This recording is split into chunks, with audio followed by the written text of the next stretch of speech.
Welcome to Leaving Crazy Town with Finn and Sarah. I'm Finn, that's Sarah, but you already know that, don't you?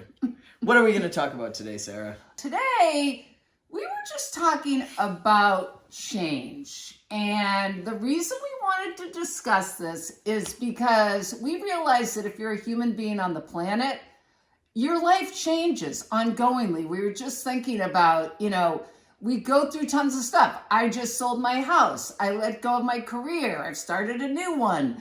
My son's gone off to college. Finn's gone through a bunch of changes. Like, human beings have changes constantly. Getting sober, different times in your sobriety.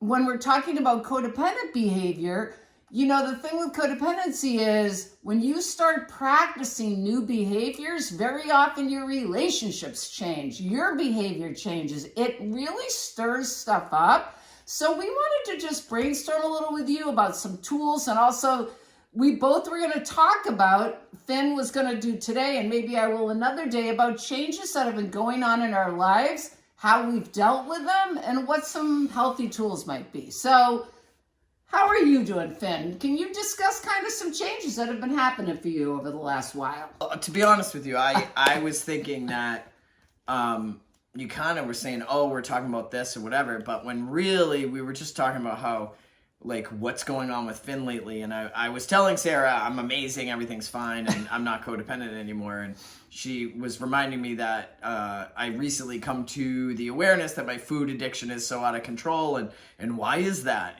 So we started talking, and basically what I was saying to Sarah is that I've been going through a lot of change, which is apparent because of my transition and stuff, but I had an idea about what that would look like. I would look like I want to look, which is, I'd get to see myself in the mirror being the way that I am and that I've always dreamed of. And that is true. That has happened. I absolutely love the physical changes to me. Yes. However, there's a lot more change than I was aware of. And a lot of them are like things that I enjoy doing, how I want to spend my time, what I think about, my capacity to, like, for one, I used to be able to multitask, and right. I'm not as able to do that. As a matter of fact, a lot of male stereotypes that I heard women discussing for years, and I thought, like, why are they so lame that they don't do this or don't do that? And why don't they care about this or that? And honestly, having been going through transition, I'm getting to see that the chemistry in our minds actually plays a part of that. And that's all new for me. Yes. Even, not to get into it, but different things as far as intimacy and arousal and everything is very different. Yep. But the big one for me that, the big thing that Sarah and I were talking about that's hard is I used to be really intense about stuff, and I would think about, in relationships, what is that person thinking? What do they need or whatever? And pretty much I'm an out of sight, out of mind. If somebody's not with me, I'm not thinking about them. I'm not thinking about what's going on, But that's new, right? Totally new. Yes, that's what I want to clarify. So it's not like I've been cured of codependency, so I no longer think of them. I'm actually, things don't seem as dramatic. I don't worry about things as much. I almost feel as though, like, on a scale of 1 to 10, I used to worry 7 to 10, and now I'm like 1 to 3. Right. And when people come to me with, like, their big upsets, they don't feel like big upsets to me. I'm like, okay, I'm talking a lot right now, but I don't talk as much as I used to. I don't feel the need to express every thought in my head. And to be honest with you, because there's not a lot of thoughts running through my head. There always was stuff running through my head. Doesn't mean I'm not inquisitive or whatever. Curious.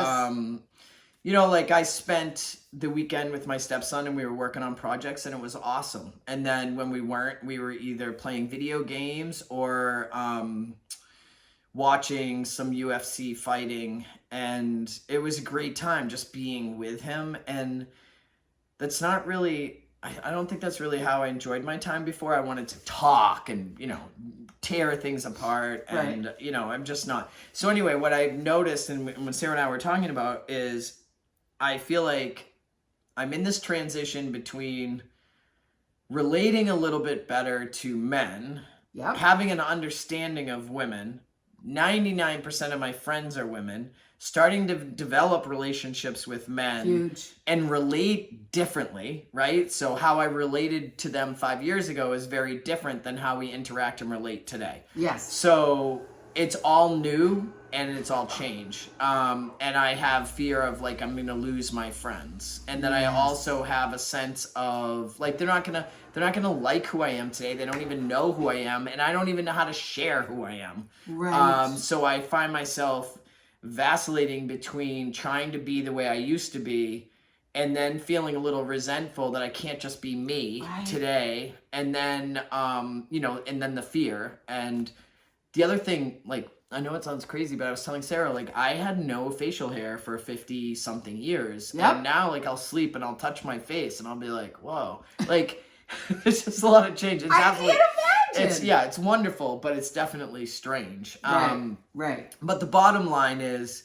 Sarah was asking me like, where are you looking for comfort from food, or what is it doing? And it is, I feel like everything inside me is a shifting sands. Yes. And I didn't plan on navigating this alone. You know, I thought I was going to be married, but almost in a way, like, thank goodness I'm not, because I don't know how I'd navigate like a major primary relationship that was also changing, that I was changing within. And that, so that would have been interesting. But I'm finding a lot of change and a lot of loss around and grief over sort of realizing I'm not who I was before. Right. And then, not the outside stuff, because that's like pure joy for me. But then how do I navigate who I am in the world? And it's a scary place because, ultimately I haven't been trusting and relying in the higher power that I, got from doing, recovery work.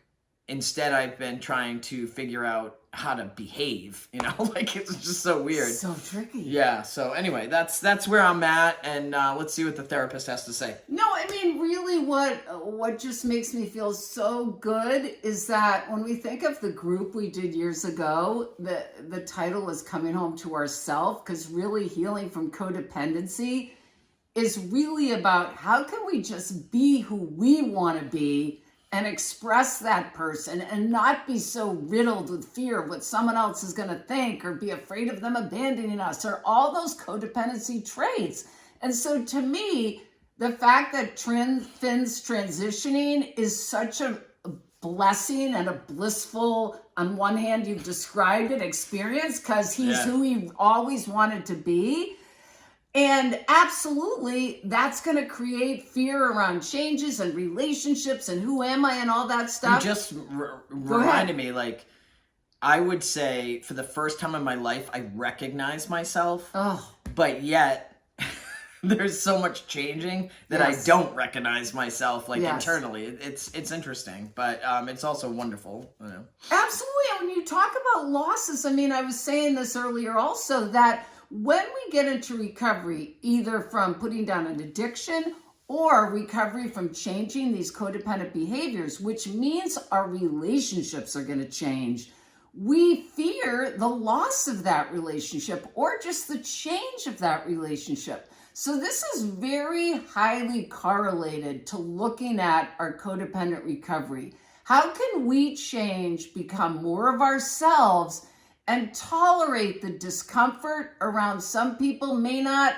hey, you lost your family. I'm thinking about your family. I mean, sometimes when we change, we lose people. And is our being true to ourselves the most important thing? To me, I would say yes, because our true relationships are going to want to be with those changes. All right, we got to wrap this up. What do you, any last thoughts or tools? The last minute thought was too that loss and grief also occurs when you're doing things that you want to do. Yes. So that in the fear of loss and grief, I think is more what gets me into trouble than embracing that loss and grief aren't always bad things, you know? So No. but trying to avoid, the uncertainty and those feelings is where I tend to get in trouble. Yes. I will engage in conversations that don't interest me. And don't get me wrong, I'm not at that place where I'm like, I don't care about that stuff, so don't talk to me about it.